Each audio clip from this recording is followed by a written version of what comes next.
Listamos aqui 12 indicadores financeiros mais importantes e mais utilizados na empresa. Vamos começar pelo faturamento.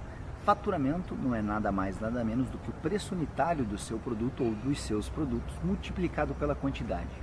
Então é o volume total de vendas ou pelo regime de caixa, é o volume total de recebimento num período específico. Margem de contribuição. A margem de contribuição é a diferença entre o faturamento ou a receita menos os custos variáveis. A margem de contribuição é o que sobra de dinheiro para pagar as despesas fixas. Ponto de equilíbrio, um indicador crucial para você saber no seu negócio. Qual que é o volume de vendas que você precisa ter para ficar com suas contas no 0 a 0, não ter lucro e nem prejuízo. O ponto de equilíbrio é o cálculo exato de vendas que você precisa fazer para pagar todos os custos e as despesas e ficar 0 a 0. Lucro. O lucro é a diferença entre receita menos custos variáveis, que são todos os custos inerentes ao produto e impostos, menos as despesas fixas do negócio, como aluguel, luz, água e assim por diante. Então, é um dos indicadores mais importantes da empresa. Margem de lucro. A margem de lucro é o percentual que nós vamos colocar em cima dos custos do produto para garantir a lucratividade do negócio. Então, é colocar um valor em cima dos custos do produto para garantir que custos variáveis e despesas fixas sejam pagos e garantindo assim lucratividade do negócio. Liquidez corrente. A liquidez corrente é um indicador que diz se a empresa consegue arcar as suas obrigações financeiras no curto prazo ou até um ano. Para calcular esse indicador financeiro, esse KPI, nós precisamos conhecer duas questões, dois fatores importantes. O ativo circulante, que são tudo que a empresa tem no seu caixa ou de contas a receber, e o passivo circulante, que é todos os gastos ou os custos que ela vai ter ou contas a pagar dela, impostos de até um ano.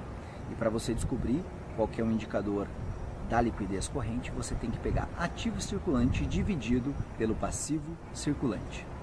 Se o resultado for maior do que 1, significa que a empresa tem ativos suficientes para pagar e honrar todas as suas obrigações de curto prazo.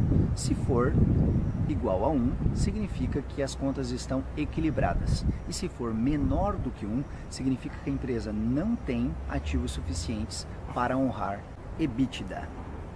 Lucratividade antes de juros, impostos, depreciação e amortização. EBITDA é quanto que a empresa gerou de recursos no período antes de descontos financeiros e impostos. Lucratividade.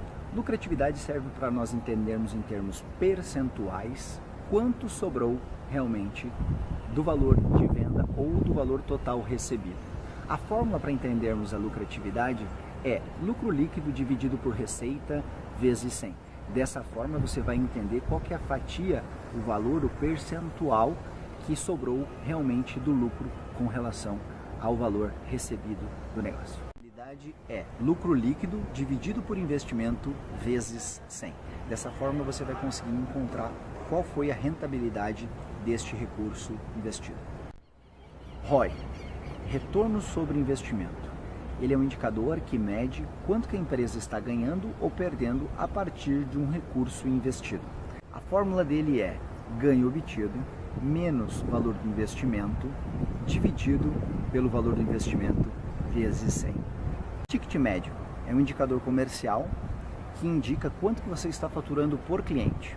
A fórmula dele é faturamento total dividido pelo número de vendas. Giro de estoque é a quantidade de tempo que um produto permanece dentro do estoque antes da venda. A fórmula dele é quantidade de produtos vendidos dividido pelo total de produtos em estoque. Se o resultado for maior do que 1, significa que todos os produtos foram renovados no período. Se ele for menor do que 1, significa que sobraram produtos no estoque que não foram vendidos. Dentro do demonstrativo de resultado, nós temos dois indicadores muito importantes. Um deles é a análise vertical. Na análise vertical, nós vamos verificar quanto que aquele gasto representa do valor faturado. E a análise horizontal, ela compara se aquele valor comparado ao mês anterior, ele subiu ou se ele desceu. por exemplo, se um gasto era R$1.000 e esse mês foi 1.100, então esse gasto ele subiu. Então, em termos percentual, a gente vai calcular qual que é o percentual exato desta subida, deste gasto a maior. Toda essa dica, para saber essa e outras dicas de valor, clica no link abaixo e entre no nosso grupo secreto. Lá você vai encontrar essas e muitas outras dicas de valor. Não perca tempo, entra, se inscreve lá e entra no grupo do WhatsApp.